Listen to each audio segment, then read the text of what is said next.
Hello friends, अपने YouTube class में आप लोग की स्वागत है। आज हम लोग का ये 10 क्वेश्चन के साथ आप लोग के बीच में उपस्थित हुए हैं जो कांग्रेस से संबंधित है। तो इसमें हम लोग पढ़ेंगे कांग्रेस का गठन कब किया गया और कांग्रेस के संस्थापक कौन है और 1885 से 1905 तक का जो कार्यकाल है जिसको किस नाम से जानते हैं। तो इसी से संबंधित ये 10 प्रश्न लाया गया है विश्लेषण के साथ। तो चलिए स्टार्ट करते हैं। हमारा पहला क्वेश्चन क्या है कि भारतीय राष्ट्रीय आंदोलन के 1885 से 1905 की अवधि को कहा जाता है। ऑप्शन ए उदारवादी चरण, बी उग्रवादी चरण, सी गांधी युग, डी इनमें से कोई नहीं। तो चलिए आप लोग भी आंसर दे सकते हैं। तो 1885 से 1905 की अवधि को कहा जाता है उदारवादी चरण। इसके बाद देखते हैं विश्लेषण के बारे में। कांग्रेस की स्थापना के 20 वर्ष तक उसकी नीति उदार थी, इसलिए इस अवधि को स्वतंत्रता आंदोलन का उदारवादी चरण कहा जाता है। उदारवादियों को ब्रिटिश शासन और न्यायप्रियता में पूर्ण विश्वास था तथा यह भी कि ब्रिटिश राज भारत में वरदान है। जो 1895 में सुरेंद्रनाथ बनर्जी ने हमें कहा कि भारत की ब्रिटेन की जनता की न्याय और उदारता का भरोसा है। सेकंड क्वेश्चन हमारा क्या है, भारतीय इतिहास में वर्ष 1885 प्रसिद्ध है। ऑप्शन ए भारतीय राष्ट्रीय कांग्रेस की स्थापना के कारण, ऑप्शन बी भारतीय राष्ट्रीय कांग्रेस के पतन के कारण, सी प्लासी के युद्ध के कारण और डी बक्सर के युद्ध के कारण। तो भारतीय इतिहास में 1885 जो प्रसिद्ध है किसके लिए, भारतीय राष्ट्रीय कांग्रेस के स्थापना के कारण, इसलिए हमारा ऑप्शन क्या होगा, ए सही होगा। बाकी प्लासी का युद्ध 1757 को किया गया था और बक्सर का युद्ध 1764 को लड़ा गया था। तो हमारा इसका विश्लेषण के बारे में जानते हैं। भारतीय राष्ट्रीय कांग्रेस की स्थापना 72 प्रतिनिधियों के साथ 72 प्रतिनिधियों की उपस्थिति के साथ 28 दिसंबर 1885 को बम्बे के गोकुलदास तेजपाल संस्कृत महाविद्यालय में हुई थी। इसके संस्थापक महासचिव जनरल सेक्रेटरी ए.ओ. ह्यूम थे। कौन थे, ए.ओ. ह्यूम थे, जिन्होंने कलकत्ते के बोमेश चंद्र बनर्जी को अध्यक्ष नियुक्त किया था। तो क्वेश्चन आता कि कांग्रेस का अध्यक्ष कौन था, तो बोमेश चंद्र बनर्जी, और सचिव कौन थे, तो ए ह्यूम्स। तो ये इसका विश्लेषण था। हमारा थर्ड क्वेश्चन क्या है कि आधुनिक भारतीय इतिहास में गोकुलदास तेजपाल संस्कृत महाविद्यालय क्यों प्रसिद्ध है। ऑप्शन ए भारतीय राष्ट्रीय कांग्रेस के प्रथम अधिवेशन यहाँ से हुआ था। ऑप्शन बी सुरेंद्रनाथ बनर्जी और दादा भाई नौरोजी इसके छात्र रहे थे। सी में ए.ओ. ह्यूम इसके परिचायक थे और डी इनमें से कोई नहीं। तो भारतीय इतिहास में जो गोकुलदास तेजपाल संस्कृत महाविद्यालय है इसलिए प्रसिद्ध है क्योंकि वहाँ पे भारतीय राष्ट्रीय कांग्रेस की प्रथम अधिवेशन किया गया था, 1885 में किया गया था। तो इसलिए इसका हमारा ऑप्शन बी सही होगा। भारतीय राष्ट्रीय कांग्रेस की स्थापना 72 प्रतिनिधियों के उपस्थिति के कारण 28 दिसंबर 1885 को बम्बे के गोकुलदास तेजपाल संस्कृत महाविद्यालय में हुई थी। तो ये हमारा क्या था, विश्लेषण था। 1885 से 1905 के काल को भारतीय राष्ट्रीय आंदोलन में उदारवादी नेताओं का प्रभुत्व था। उनके आंदोलन का मुख्य ढंग क्या था। ऑप्शन ए प्रतिगामी राष्ट्रवाद, बी में संवैधानिक आंदोलन, सी में सैद्धांतिक प्रजातंत्रीकरण, डी में इनमें से कोई नहीं। तो हमारा ऑप्शन क्या होगा, बी सही होगा। इसका विश्लेषण देखते हैं। भारतीय राष्ट्रीय आंदोलन का प्रथम चरण 1885 से 1905 तक चला था और जो भारतीय राष्ट्रीय आंदोलन के इस काल में भारतीय राष्ट्रीय कांग्रेस की स्थापना भी हुई थी, लेकिन इसी समय तक कांग्रेस का लक्ष्य पूरी तरह से अस्पष्ट ही था। उस समय इस आंदोलन को प्रतिनिधित्व अल्प शिक्षित, बुद्धिजीवी, मध्यम वर्गीय लोग के द्वारा किया जा रहा था। यह वर्ग पश्चिम की उदारवादी एवं अतिवादी विचारधारा से काफ़ी प्रभावित था।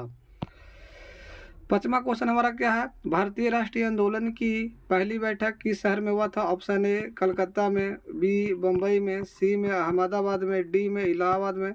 तो भारतीय राष्ट्रीय कांग्रेस की जो प्रथम बैठक हुआ था जो कहाँ में हुआ था, बम्बई में हुआ था 28 दिसंबर 1885 को ये प्रथम बैठक हुआ था।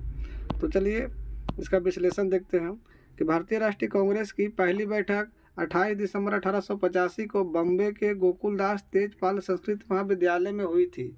इसके संस्थापक या महासचिव कौन थे, ए.ओ. हुम। छठा क्वेश्चन क्या है कि निम्नलिखित कांग्रेस नेताओं में से किसको भारत का महान वृद्ध व्यक्ति grand old man of India के नाम से जाना जाता है? Option A Mahatma Gandhi, B Bal Gangadhar Tilak, C Dadabhai Naoroji, D Madan Mohan Malaviya. तो ग्रैंड ओल्ड मैन के नाम से दादा भाई नौरोजी जाना जाते हैं, जो हमारा ऑप्शन क्या होगा? सी सही है।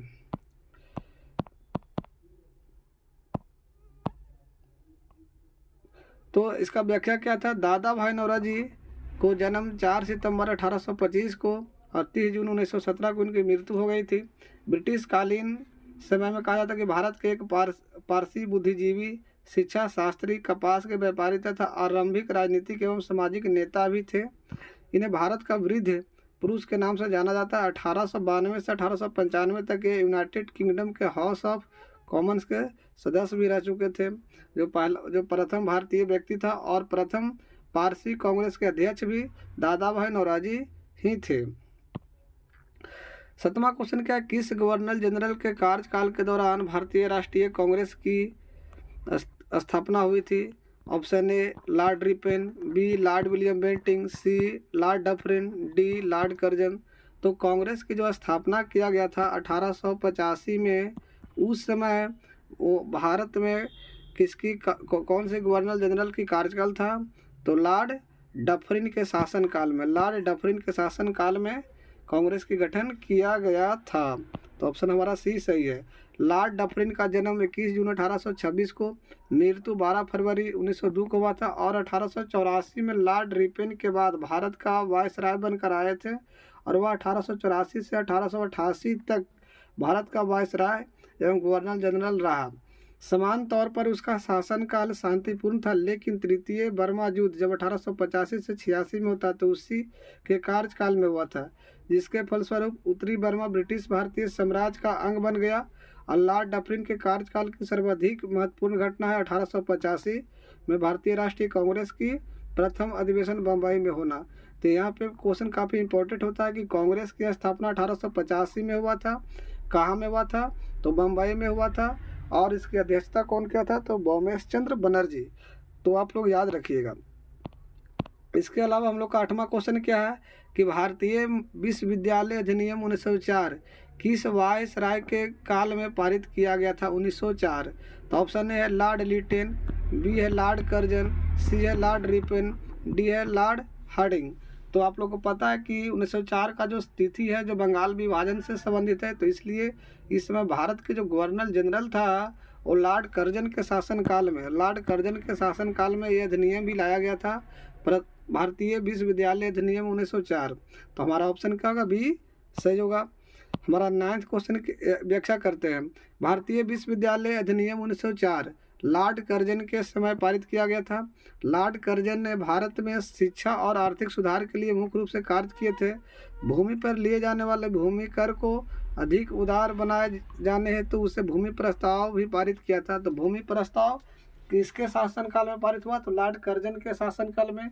और भारतीय विश्वविद्यालय अधिनियम कब लाया गया? 1904 में, जो लॉर्ड कर्जन के द्वारा पारित किया गया था।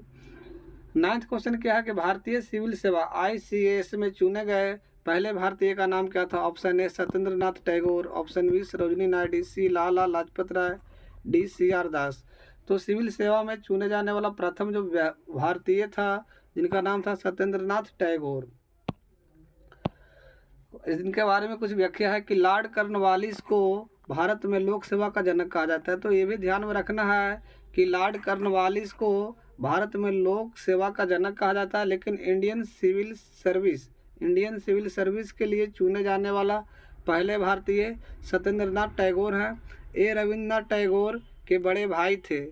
सन 1864 में सिविल सेवा के रूप में नियुक्त किए गए और इनकी नियुक्ति बम्बई प्रांत में हुई थी। तो भी काफ़ी इम्पोर्टेंट हो जाता है, सभी एग्ज़ाम के लिए काफ़ी महत्वपूर्ण क्वेश्चन है।